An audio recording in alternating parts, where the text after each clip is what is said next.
Boa tarde. Boa tarde a todos. Vamos continuar com a nossa atividade agora à tarde. Vamos tentar começar próximo do horário aí para não nos alongarmos muito no fim da tarde. Essa vai ser uma mesa redonda para a gente discutir a sepse, alguns aspectos fundamentais aí da sepse. Essa mesa nós vamos falar sobre aspectos fisiopatológicos, sobre biomarcadores, sobre choque séptico na UTI pediátrica, algumas informações novas da nova edição da Sepsis Survival Campaign e os aspectos de enfermagem no manejo da sepse. Espero que todos fiquem até o final aí, porque acho que é uma mesa que aborda um aspecto fundamental aí presente nos pacientes críticos. E sem mais delongas, eu gostaria de convidar para a primeira palestra da tarde o Dr. Rafael Moraes. O Dr. Rafael é mestre em endocrinologia pela URGS, intensivista do Hospital de Clínicas de Porto Alegre, preceptor de residência da medicina interna do Hospital Nossa Senhora Conceição, do GHC, e especialista em terapia intensiva com residência e pela prova de título da AMIB. Rafael, obrigado por ter vindo. Vai nos falar sobre os aspectos fisiopatológicos da sepse. Obrigado, Thiago, pela apresentação. Obrigado à comissão organizadora pelo convite para falar sobre aspectos fisiopatológicos da sepse. Eu vou começar com esse primeiro slide, um slide padrão para muitas apresentações em medicina intensiva, slide de fundo de tela aí de muito intensivista aí, como o Thiago aí, que tem esse fundo de tela no seu laptop, sendo essa base de muitas das situações que a gente trabalha em medicina intensiva, né? Após uma injúria inicial, se desenvolve temporalmente um processo pró-inflamatório, né? Quando nós falamos de sepse, essa injúria vai ser justamente a invasão tecidual por algum micróbio, bactéria, vírus ou fungo, dando início ao que nós convencionamos chamar de SIRS, Síndrome de Resposta Inflamatória Sistêmica. Esse processo inflamatório deve extinguir o patógeno, eliminar esse patógeno da circulação, e isso é a resposta, digamos, fisiológica que nós esperamos, porém, quando exacerbada, ela pode levar já precocemente à disfunção de múltiplos órgãos. E quando a gente fala de sepse nada mais é do que SIRS causada por um patógeno, a gente está falando da inter-relação dessas duas situações. Micróbio, resposta inflamatória, vai gerar então um efeito sistêmico de adaptação a essa nova situação e o paciente sobreviver, ou pode levar a disfunções orgânicas, levando o paciente então a disfunção de múltiplos órgãos e óbito. Eu vou então agora analisar um pouquinho esses dois elementos, principalmente, para depois a gente entender como é o efeito sistêmico disso. Começamos falando dos patógenos, né? Para que esse micróbio tenha uma relação de doença, se apresente como um patógeno, ele precisa primeiramente aderir ao hospedeiro. Para isso ele tem vários mecanismos de adesão ao hospedeiro, né, como o uso de adesinas, né, expressão de proteínas que facilitam que esse patógeno se ligue ao tecido que vai ser invadido, a célula que vai ser invadida, bem como o uso de flagelos, fímbrias, pilos, que ajudam na sua locomoção, mas também na adesão a essa célula, a esse tecido que vai ser invadido. Também sistemas de secreção, né? Essas bactérias apresentam proteínas que aderem à célula eucariocítica e podem, além dessa adesão, fazer com que entre material genético, material proteico no interior da célula eucariocítica, modulando a atividade dela, fazendo com que essa bactéria não seja tão bem identificada ou que se permita até mesmo replicação intracelular. Que a gente já vê no passo seguinte, né? Após a adesão, deve haver a invasão desse tecido hospedeiro, né? Hoje se estuda bastante dois sistemas, os sistemas de secreção proteica e os chamados lipid rafts. Os sistemas de secreção proteica são sistemas como o 1 e o 2, que vão fazer secreção de proteínas e de moléculas no meio extracelular, tornando esse meio menos inóspito a essa bactéria, para que não seja destruída por esse meio, bem como sistemas de secreção como o 3 e o 4, que novamente atuam no interior da célula eucariocítica, evitam que essa bactéria seja destruída, evitam a modulação do sistema imune, permitindo não reconhecimento e continuação ativa desse patógeno. Outro sistema também bem conhecido hoje, bastante descrito na questão de defesa do patógeno contra o sistema imune, são os lipid rafts. Esse é um esquema que exemplifica, por exemplo, uma célula intestinal, uma célula epitelial.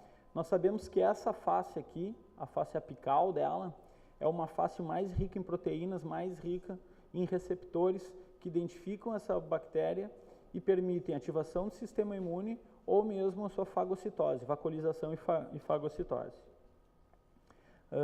As bactérias, então, algumas bactérias apresentam mecanismos em que elas conseguem, primeiramente, fazer a disrupção dessas células, permitindo que haja um canal aqui de entrada da bactéria por meio intracelular. Além disso, há a questão de que essa face medial dessas células são menos ricas em proteínas, menos ricas em receptores, então tem menor capacidade de reconhecer a bactéria, bem como mais rica em lipídios, fazendo com que então seja possível que a bactéria se envolva num invólucro lipídico, sendo mais dificilmente reconhecida, mais dificilmente fagocitada, permitindo então que ela invada de vez o tecido. O patógeno também tenta se armar de vários mecanismos para evitar esse processo da fagocitose, né? Encapsulamento, alteração de antígenos de superfície, mais uma vez não permitindo o reconhecimento pelo sistema imune, replicação intracitossólica e lisosômica, também fugindo de muitos mecanismos de defesa, e indução de apoptose de neutrófilos, né? Ou seja, induz a morte das células que têm a função principal de combatê-la. Esse processo também chama bastante atenção a questão de formação de biofilmes, né? As bactérias se organizando em colônias, dessa forma tendo menor expressão ao sistema imune e dificultando, por exemplo, a entrada de antibióticos nessa colônia, dificultando o combate a essa colônia de bactérias. Outro sistema descrito nos últimos 20 anos, né, são os Quorum Sensing Systems, numa tradução livre, sistemas de sinalização de grupo, né, sistemas que permitem, sistemas no qual as bactérias produzem sinalização, produzem moléculas no meio extracelular e permitem que o conjunto dos patógenos atuem como um exército e não individualmente, né? Quer dizer, coordenando a sua ação, tanto para a quimiotaxia, permitindo que as bactérias se desloquem ao local onde há essa propensão à infecção, onde há alguma ruptura do sistema imune, bem como que elas atuem em conjunto. Quer dizer, não apenas as bactérias atuando isoladamente, mas em conjunto elas coordenam essa produção de fatores de virulência, de fatores de lesão tecidual, permitindo dessa forma a maior efetividade da ação das bactérias no seu processo de se tornarem patogênicas. Eu estou falando bactéria, mas vale para vírus, vale para fungos, né? Entendamos como patógenos. E para encerrar a parte aqui de discussão do papel do patógeno nesse processo, eu vou só citar esse texto rapidamente. É um texto cujo objetivo era aferir alterações macroscópicas em órgãos de pacientes que morreram de sepse, mas ele traz um breve comentário no meio do texto, nem era o objetivo principal do trabalho, né? Mas um comentário que para nós, em termos de manejo do paciente séptico, é um detalhe que tem que estar muito vivo na nossa cabeça, né? Ele traz esse dado, né? 80% dos pacientes tinham um foco séptico não resolvido. Então, ainda que hoje o foco da atenção em sepse seja modular a resposta imune, a gente tem que lembrar que algumas coisas são beabás e parece que dificilmente a gente vai contra esses dogmas, né? Um deles é, rapidamente, precocemente, evacuar o foco, eliminar a maior quantidade possível de bactérias, né? Então, evacuar o foco cirúrgico, iniciar precocemente com antibiótico rápido. Esse dogma dificilmente vai ser desafiado, né, ou removido. A parte 2 desse processo é justamente o sistema imune, né? O sistema imune tem várias linhas de defesa. A primeira delas são os sistemas de barreira, né? As membranas mucocutâneas, que nós em terapia intensiva tão facilmente aviltamos, né, tão facilmente a removemos, né. Pele e mucosa são os primeiros responsáveis por evitar o contato, né, evitar que esse contato diário com bactérias se torne um processo patogênico. A gente rompe isso quando põe um catéter, quando intuba um paciente. Acidez gástrica também uma função importante na questão de evitar a invasão de bactérias, e que a gente rompe isso quando inadvertidamente usa inibidores de secreção gástrica. Lembrar também do papel importante de flora colonizadora endógena, né? Nós temos bactérias em nossa pele, em nossa mucosa, em nosso trato gastrointestinal, e estamos em perfeita harmonia com elas. Nenhum de nós aqui, pelo menos ninguém parece doente ao meu olhar, nenhum de nós está tendo uma relação patogênica com essas bactérias. Quando nós inadequadamente prescrevemos, por exemplo, um antibiótico para um paciente que não está infectado, nós possibilitamos a eliminação dessa flora endógena não patogênica e a colonização e posterior infecção por germes patogênicos. Então, isso sempre tem que ter, a gente tem que estar pensando nisso quando a gente está trabalhando num paciente com sepse, quando a gente quer evitar o desenvolvimento de um quadro de choque séptico. O sistema imune tem outras linhas de defesa, né? A próxima linha é a resposta imune inata, uma resposta precoce, inespecífica, que já está pronta, não precisa ser montada.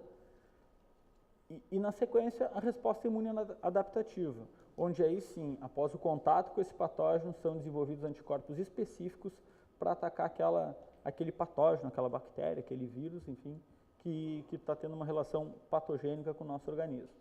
Essa sendo uma resposta já direcionada e idealmente proporcional ao efeito daquele patógeno, bem como o envolvimento de outros sistemas. Rapidamente vamos ver cada um desses itens que eu botei aqui. Começando pelo sistema, como é que começa então, após a ruptura de barreira, né, a atuação do sistema? Primeiro, o sistema imune inato, né, o nosso organismo vai perceber esses patógenos como um ser diferente, um objeto, um corpo estranho que está invadindo. Os receptores, existem vários receptores, a família mais hoje popular ou mais conhecida desses receptores são os receptores Toll-like, que justamente tem a função de reconhecer elementos desses germes patogênicos, né? No caso, Toll-like receptor 4, reconhecimento de lipopolissacarídeos dos gram-negativos, o Toll-like 2, reconhecendo ácido lipotecoico presente nas bactérias gram-negativas, o mesmo ocorrendo com elementos da parede de fungos, né, como beta-glucanos e manosídeos. Então, o primeiro passo é esse, é reconhecimento desse corpo estranho para que se possa dar início a um processo de defesa. Esse slide mostra exatamente isso, né? A invasão do patógeno sendo reconhecido pelos Toll-like receptors que estão na membrana das proteínas. E é necessário, então, que esse recado, opa, tem alguém estranho chegando aqui, seja transferido até o núcleo, para que lá no núcleo haja ativação do DNA celular para a produção de citoquinas e sinalização para o meio extracelular e para demais células e para o sistema imune de que há um inimigo a ser combatido. Várias proteínas são identificadas com essa função, né, de levar essa mensagem da superfície da célula até a produção de RNA. O mais popular deles é o NF-κB, é o mais estudado, é aquele que hoje nós mais reconhecemos como indutor de várias proteínas, né, de várias substâncias para atacar esse processo. O Thiago acho que vai falar mais de muitos desses marcadores. Outros sistemas que estão envolvidos nesse processo, né, é o sistema de coagulação. Vai lembrar que o órgão afetado na sepse é o endotélio, portanto, um órgão onipresente, né, que tem várias funções, entre elas a questão de coagulação também. Então, o processo pró-inflamatório ativa pró-coagulação. Regulação neuroendócrina também presente, né, com a modulação de catecolaminas, hipercatabolismo, efeitos circulatórios, como aumento de débito cardíaco e vasodilatação, todos envolvidos nesse processo. Bom, mas qual a diferença entre o processo normal e o processo patológico, né? Idealmente, a gente tem a ideia que essa fase inflamatória vai levar à eliminação do agressor e depois o momento anti-inflamatório restabelece essa homeostase.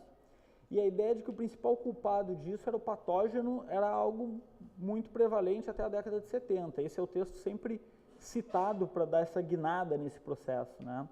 Lewis Thomas, nesse texto do New England de 72, começa o texto dele dizendo assim: ainda pensamos a doença humana, nesse caso a sepse, como um trabalho organizado, uma forma moderna de demoniologia na qual a bactéria é o adversário. Pela primeira vez aparece na literatura a ideia que talvez o problema não seja a bactéria em si, mas o problema esteja no sistema imune. A nossa resposta à presença do micro-organismo, defende ele pela primeira vez nesse momento, é que gera a doença. O nosso arsenal para bater esses germes é tão poderoso que se torna mais perigoso do que o próprio invasor. No modelo teórico que estabelece o seguinte, né? Nós temos aqui em azul uma faixa ideal de ativação do sistema imune, onde o que passa disso pode passar, se torna mal adaptativo, quer dizer, um momento inicial muito pró-inflamatório pode já levar precocemente à mortalidade com hipoperfusão e disfunção de múltiplos órgãos. E uma imunossupressão tardia muito prolongada pode também levar o paciente a novas infecções e disfunções de múltiplos órgãos. A gente não sabe bem quem vai ter cada um, tem várias situações, né, que tornam, várias situações que tornam esse quadro muito heterogêneo. Esse desenho tenta mostrar 3 exemplos, né? Em vermelho, um primeiro paciente saudável que faz um quadro severo, tem uma fase pró-inflamatória muito rica, mas não desenvolve disfunção de múltiplos órgãos e restabelece a sua fase de homeostase. Mas nem sempre vai ter isso. O oposto disso é esse paciente em azul, um paciente que, nesse caso, por ser diabético, por ter insuficiência renal, quando desenvolve uma infecção severa como uma pneumonia, não consegue fazer uma fase pró-inflamatória muito rica e entra, sim, numa fase quase de anergia e disfunção de múltiplos órgãos. Felizmente, até hoje, a gente não conseguiu nenhum modo de modular isso. Todas as tentativas foram frustras, inclusive afinada a proteína C. O que a gente hoje sabe? Que a ausência de equilíbrio entre esses fatores pró- e anti-inflamatórios, coagulatórios, oxidativos, vão levar à lesão orgânica, né? No centro dessa atividade está a mitocôndria, né? É aqui o nosso motor de energia, é aqui que os nossos tecidos tecidos e órgãos estão funcionando ou não, e aqui parece haver uma disfunção importante, né? Com disfunção de microcirculação, hipóxia celular e hipoperfusão tecidual, levando, né, por final, a disfunção de múltiplos órgãos em alguns pacientes. Outros pacientes, a gente não sabe quem e nem como fazer isso, vão voltar a ter uma fase de recuperação e depois de um período latente, voltam a ter essa atividade. Mas a gente não consegue identificar quem é um, quem é outro e como modular isso. Bom, esse processo então de hipoperfusão, né, é o motor da disfunção de múltiplos órgãos, e aqui uma das dificuldades de tratar sepse, né? Nós não estamos falando de um órgão especificamente acometido. A gente tem um quadro muito sistêmico e a mensagem final que eu queria deixar é a implicação disso em termos de terapêutica, que vai ser falado na sequência, nas próximas palestras, né? Nós temos aqui um quadro muito heterogêneo, né? Esse paciente está no meio de um quadro onde a gente tem diferentes comorbidades, diferentes medicações, diferentes patógenos, diferentes momentos da apresentação, com uma heterogeneidade genética, tanto do patógeno quanto do paciente, que vão fazer com que tenha respostas imunológicas diferentes. A gente não tem um ponto ótimo para isso. Então, a terapêutica, nesses casos, é muito, muito difícil. Hoje, a gente tem a tendência de tentar padronizar isso. E volto a dizer, isso vai ser falado acho que nas próximas palestras, né? Alguns dogmas não vão mudar, né? Atuar cedo nesse paciente, eliminar foco, acertar antibiótico precocemente, atuar antes que essa disóxia gere lesão orgânica, isso não vai mudar. Mas a tendência, imagino eu, no futuro, é com o reconhecimento melhor desse padrão, do momento ótimo de resposta e de entender polimorfismo, sobretudo, do nosso sistema imune, que a gente consiga individualizar a resposta terapêutica em cada um desses pacientes. Muito obrigado.